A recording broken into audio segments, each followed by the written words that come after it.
And so, my fellow Americans, ask not what your country can do for you, ask what you can do for your country. Good morning. Welcome to the Howdy Booney podcast. Today is Friday. It is August the 2nd.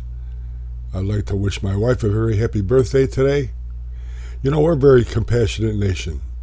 We cherish life as much as the pro-abortion activists would make you think that we don't.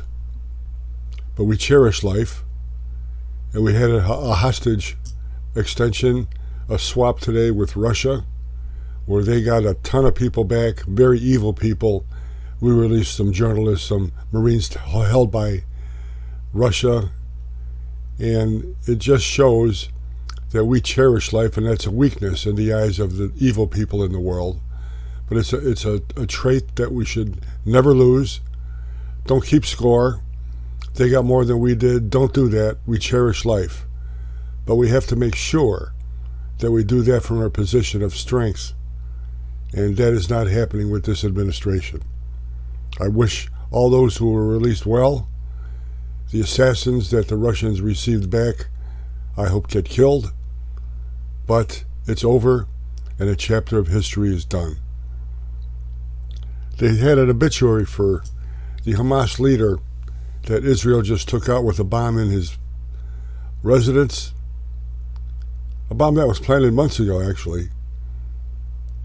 And you would think that the way Reuters wrote this obituary, he was right next to Pope Paul.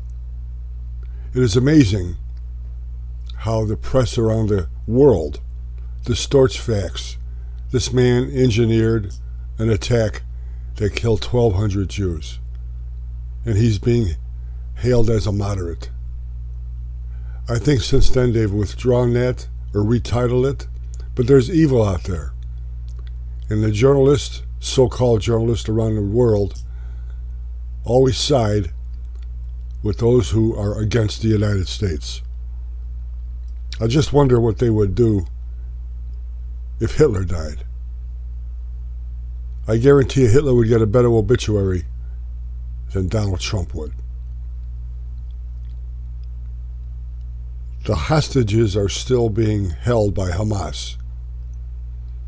And as I said months ago, if you are going to defeat Hamas decisively, the leaders of those opposing Hamas must come together and realize and make a statement that the hostages are all dead. Have you seen any recently? If I were the President of the United States, I would sit down with Netanyahu and make a joint statement to Hamas and Iran. You show us the hostages, release them tomorrow, or I am going to back Israel and all the efforts it has to destroy Hamas finally and completely, and all those who support them. See what happens then. I bet you some guys get released real quick if they are still alive, which I really tend to doubt. Well, Kamala Harris, it's been a couple of weeks since she's been anointed, hasn't said squat, no interviews, can't answer a question. Why? Because she can't answer a question. They're hiding her. Isn't that complicit in ineptitude? Is that what you want in a free press? And who would vote for someone who doesn't explain what their views are? Who would vote for someone who denies everything that they've ever done in their past, says it wasn't them? And that's what's going on now. And the press is beginning to whitewash the real Kamala Harris.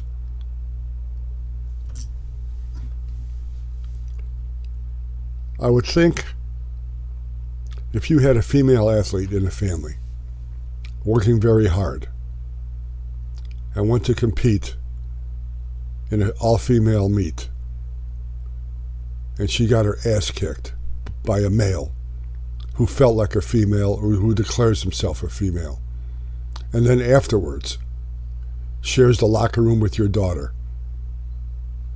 Are you okay with that?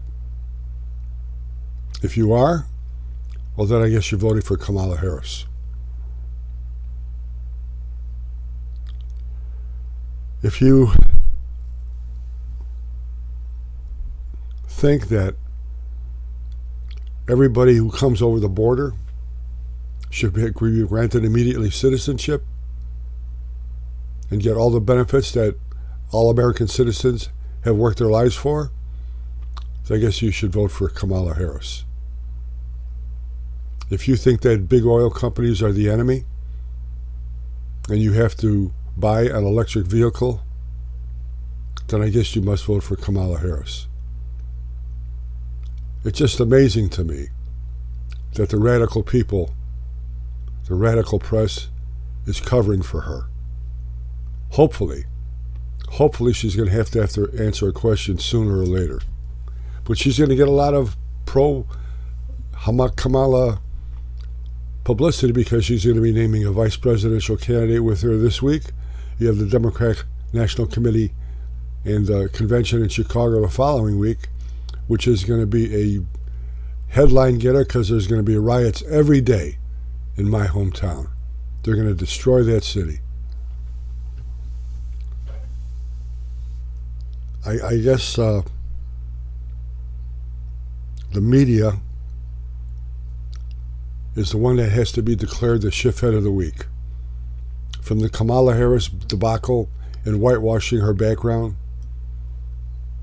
to anti-Trump, anti-American coverage of campaigns by any Republican, of professing sympathy for Hamas and killers of free citizens around the world, for skewing elections.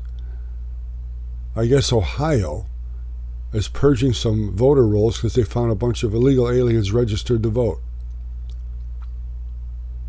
I'm telling you, millions of votes are going to be cast for the Democratic Party this year by illegal aliens. That's why they're opening these borders. The American press, the international press, Schiffhead of the week. Congratulations. The days of Woodward and Bernstein are over. Even Bernstein is starting to sound like they are now. Watch the Howdy Boomy podcast on the Howdy Boomy channel on YouTube. Truth, justice, the American way. God bless you. God bless the United States of America. Make sure you go out and vote.